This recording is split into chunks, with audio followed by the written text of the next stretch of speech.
Welcome back to Empowered. I'm Elizabeth Namofsky. Today's episode, the message is the time is now. Anu, how did you find the courage and the strength to speak out against violence, especially considering the potential risks involved?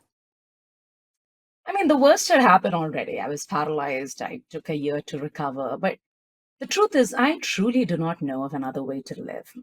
Could I just stare at injustice like that and be quiet? I was haunted by the silence, the inertia in the face of violence that prevails the world. I mean, I was haunted by the neutrality. I was haunted by the apathy that allowed injustice to flourish unchallenged.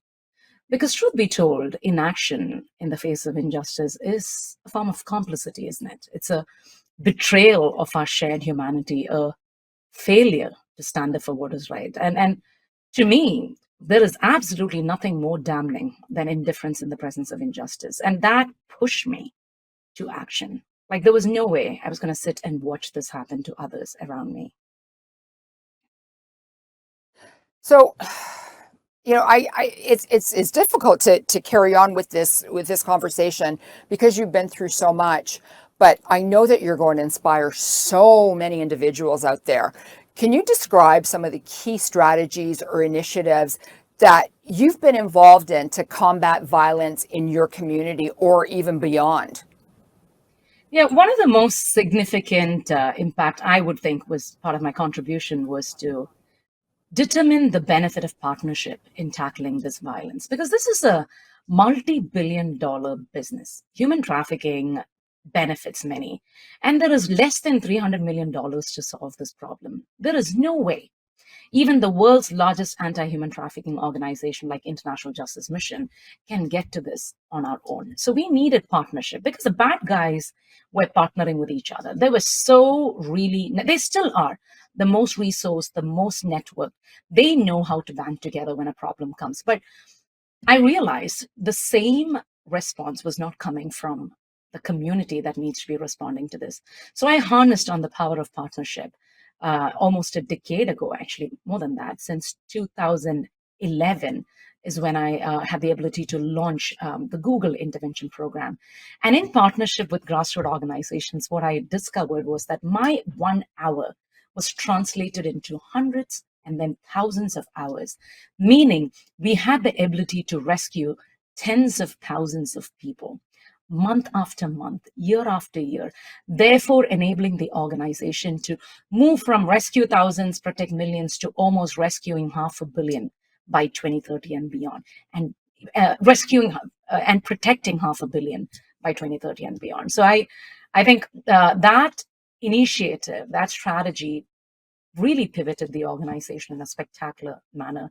And that way, we were able to influence others into embracing and encouraging partnership as a way to tackle this crime. Yeah. You know, you and I were talking just before we started taping the show about, the amount of individuals that, during COVID lockdown were locked in with their abusers with no place to go. They didn't have their own money, they couldn't go to work. Work was their safe place, and they couldn't even Yeah. go to work to do that.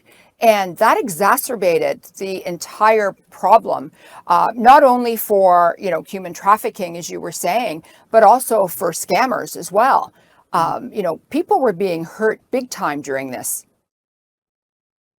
Absolutely. The pandemic destroyed the very fabric of our society.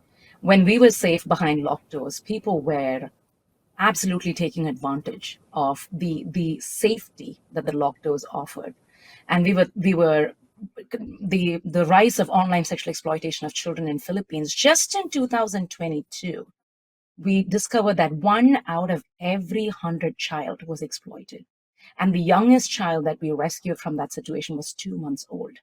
And and Oh, year after year, this was just 2022. We are talking about 500,000 children every single year, a very conservative estimate. And Canadians are one of the top most demand side offenders in the list. We rank an embarrassing fourth globally in perpetuating this crime in Philippines.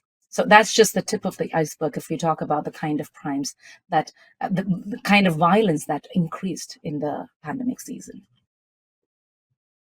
No amount of money can save all these people. Time and energy. I mean, you need to be able to just immerse yourself to help as many people as you can, but not everybody can be saved.